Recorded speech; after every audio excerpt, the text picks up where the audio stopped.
Welcome, everybody. This is Dustin with Gym Reinforcements, and I got a special guest gym owner spotlight with my two friends here, Shayan and Farook from F45. And we've been working with their location with Gym Reinforcements, and I wanted to bring them on here to share their story and then also to pass on golden nuggets to you guys, the listeners, the viewers, so that you can take some of the things they've done to apply it to your business and grow it as well. So Shayan, why don't you kick us off? What is the name of your locations and like where are you at in the world, just so everyone can plot you on the map? Absolutely. We're in Toronto, Ontario, Canada. We own two F45s. One is in Mississauga, which is at the Greater Toronto area, and one in Richmond Hill, which is north of Toronto. So two F45 locations. Awesome. And how long have those locations been open now? The first one has been under our management for the last 4 years. So we were supposed to open right before the pandemic, survived the pandemic, and now living in the post-pandemic world. The second location was open before, but under different ownership. And then about 8 or 9 months ago, we took over. Okay. All right. Awesome. Any advice you'd give right out of the gate here to a multi-location owner, because you basically changed that identity from a single location to a multi-location, and those are two different identities as gym owner. Any advice you'd give to a fellow multi-location owner, things you've learned to help you grow your business that they can apply to theirs? I think when you're working in the business and when you're in operations, it doesn't necessarily, two locations doesn't necessarily equate to 2x the work. Two locations actually means 10x the work. So finding efficiencies where you can, for example, not having two marketing agencies, not having 3 different managers, not having a team of 30 different coaches. You want to try to find efficiencies where you can help both the studios cooperate together. That's the most important thing.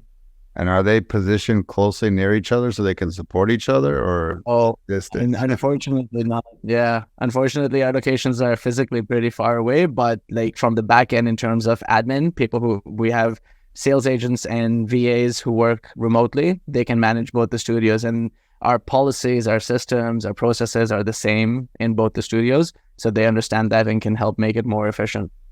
I got to say, I know those pains, because when I was at 6 gyms, my 2 furthest distance was almost 2 hours with LA traffic. Yeah, it is a little bit of a tougher thing that in a perfect world, they're near each other so they can run support. Coach is sick, coach from other location, go help them, and those types of things. But you figure it out, right? So what we wanted to dive into, and Farook, if you ever want to chime in, please feel free. We want to dive into attacking the lead follow-up in your business and just the journey with that. You're working with GR now, but let's go back to before that. Who was doing it? Was it you? Was it someone else on the team?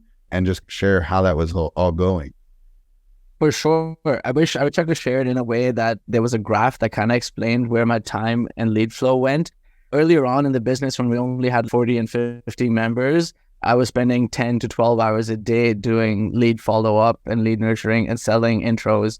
As the studio started to grow and we got to that 80, 90, 100 mark, the time that I was spending on lead follow-up started to go down, and that obviously started impacting our growth. When we got to the 130 mark, I was feeling bad because I was leaving opportunity on the tables. Like, leads were coming in, but I knew I wasn't putting in the right amount of time to follow up with them, to nurture them, to close them. And my performance and my numbers started to slow down as well. So I knew that I wasn't putting in the right effort.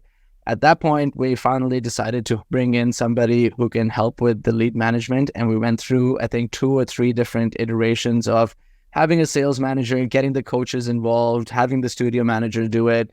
But all of it failed. People weren't natural at having that hunger for sales, doing the lead follow-up in an efficient way. It requires a unique set of skills, especially fitness sales.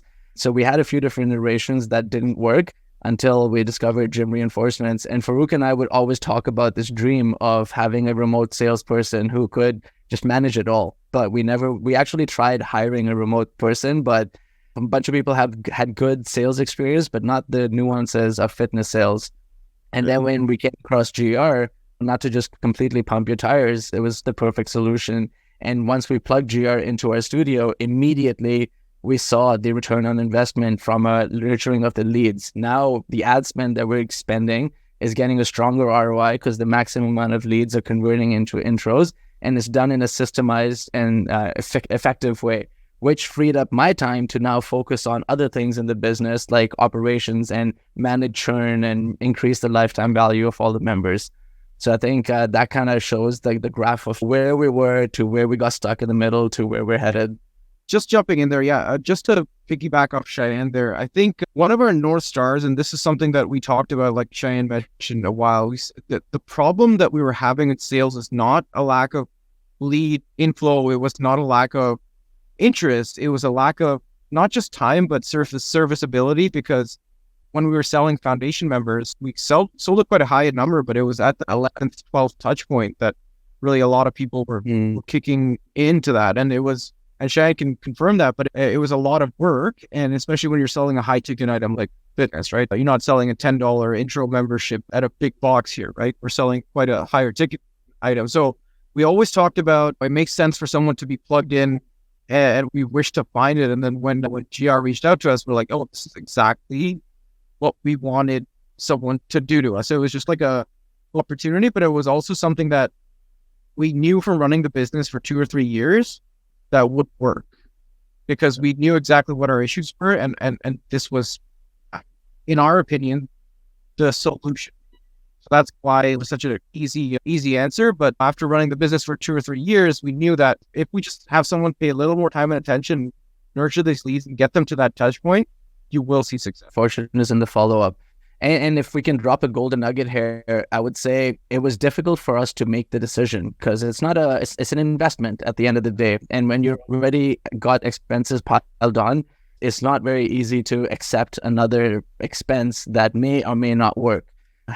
Getting that confidence by talking to the team, doing my due diligence, we took the risk, but the time that it gave back was so much more valuable than just actually having an effective person nurturing the leads as well. Yeah, I say anything that you have to own, it's like a ball and chain. If an owner has to coach sessions and they're tied to the floor at 8, 9, and 10 a.m., that doesn't allow them to do higher ROI work. Could they probably outcoach any coach on their team? Probably, absolutely. Could they out-follow up our team? Absolutely, because your name's on the lease, your back's against the wall, you're carrying all the risk. You will always do everything better than your team. But if it's done 80% by another person, it's 100% awesome. Like to say, you'll at least do 80% of the job, I will, and I get my time back. Now, like you said, I can be more higher up. I could be strategy. I could be looking for a next key hire. I could be looking for the next location. Like, you're freeing me up to go do the big plays and enabling you to do what you love to do. When you put people in the role that love it, I think that's probably what you saw in those past iterations. Like, coach responded to a coach job posting. They didn't respond to a coach in a sales job. And a lot of times it's in the fitness industry, we really knocked the whole bait and switch 6-week challenge. Hey, it's free. No, it's not. There's a $500 deposit. We can sometimes bait and switch team members. Hey, I need a coach. Thanks for coming in. Now I need to call leads. And they're like, what? That wasn't what I responded to. And I'm guilty of it too, because I tried to Frankenstein team members to do 1 or 2 roles to save on having to hire more people. But you always find out that you need masters to just own one area and do an excellent job. And that's what I'm glad you guys are sharing here. Shayan, I wanted to share with you, have you share with the listeners or viewers where you are today. How is the lead flow going, the lead follow-up, your guys' business? What's the state of it today? I've gone from spending about 4.5 hours daily on the CRM to spending an hour once a week with my sales agent. Having the trust and the confidence in the sales agent to know that they're 80% as motivated. To be honest, Carmen, I would say is 90% motivated to do those follow-ups, to nurture those leads, because not all leads come in are ready to buy. 20% of them are the ones who are eager, but 80% of them still need that nurturing. And having all that time back to focus on higher level things was a big decision. And yeah, obviously it makes me happy. We have a really high screening process. We want people that are excellent communicators, that are also convicted in selling fitness. I think that's important. If it sounds very transactional, you lose the sale. They're just going to walk away. You need someone that sounds like they care and they're not there to just push them to make a buying decision. And they'll ask probing questions. And there's getting a job done, and then there's getting a job done well. And so an example is when we're training our coaches, we're like, we want you to greet people. And they could look up and say, hi, John. And then they could go back to resetting the equipment. And they could say to me, I did it. I greeted the client. I could say, hey, John, how's it going? You ready for today's 8 a.m. session? You ready for the best workout ever? And I'm changing their state. I'm doing it, and I'm doing it at a high level.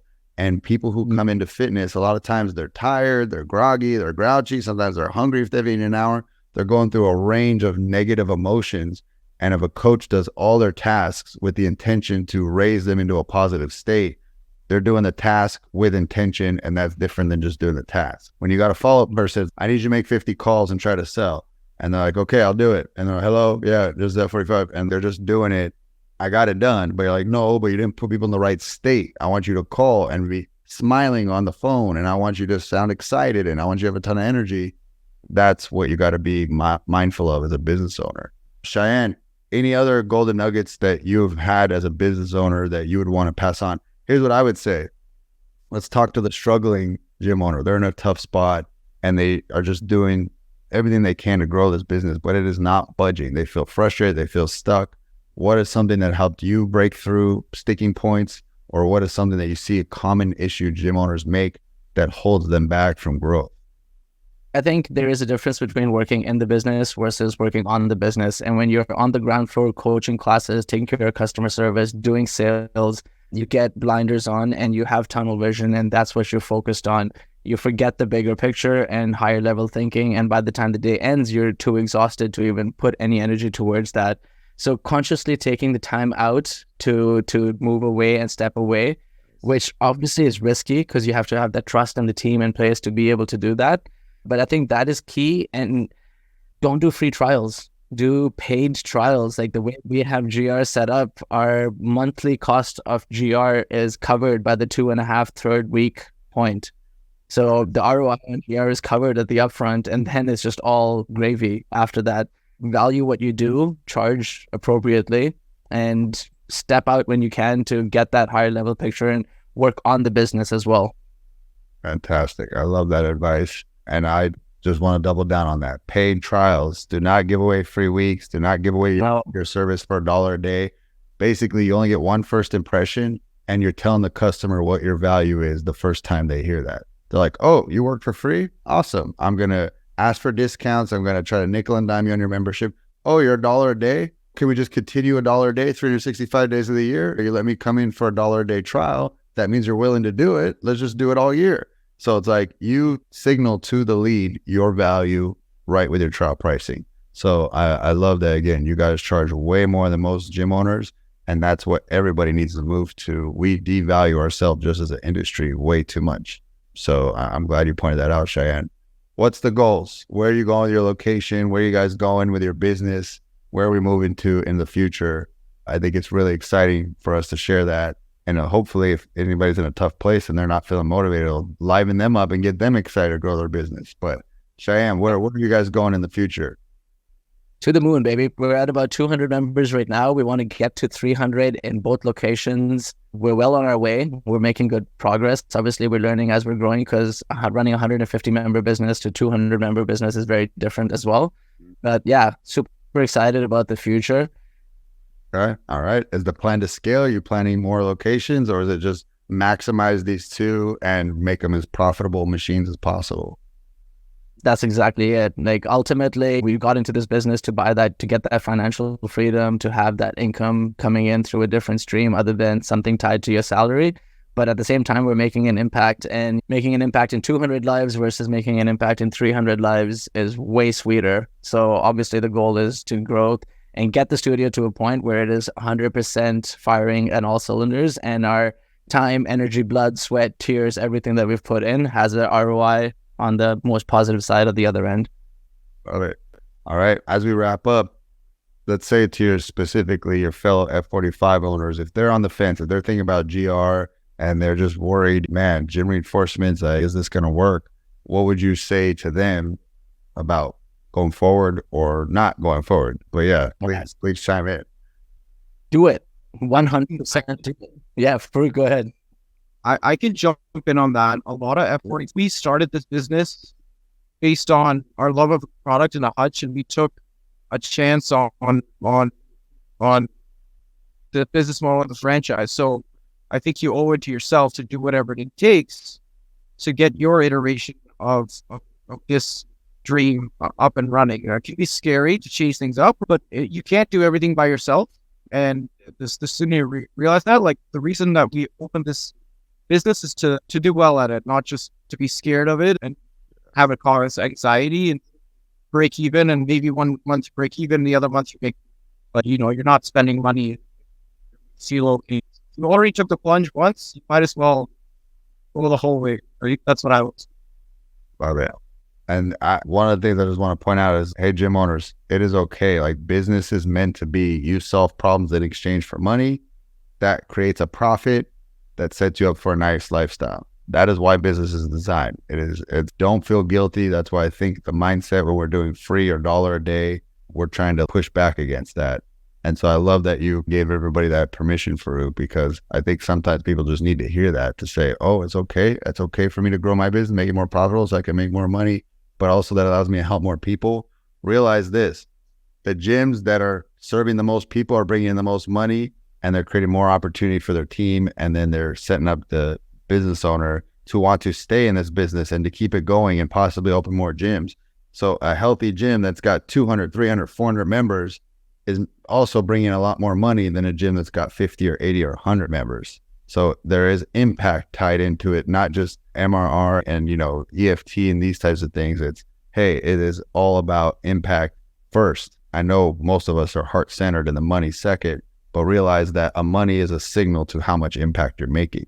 So it is okay to chase that down. Shayan, any final parting words, advice, any other gold nuggets you want to drop on people as we wrap up here?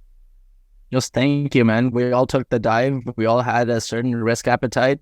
And then over the last couple of years, that risk appetite might have gone down. And now people are a little bit gun shy to pull the trigger. So excuse the military reference, but bring that back. Take the risk. And you know what? Yes. At the worst case, you're going to learn from it. I love it. All right. Thank you, Farook. Thank you, Shayan. Appreciate you guys. Thank you, Dustin.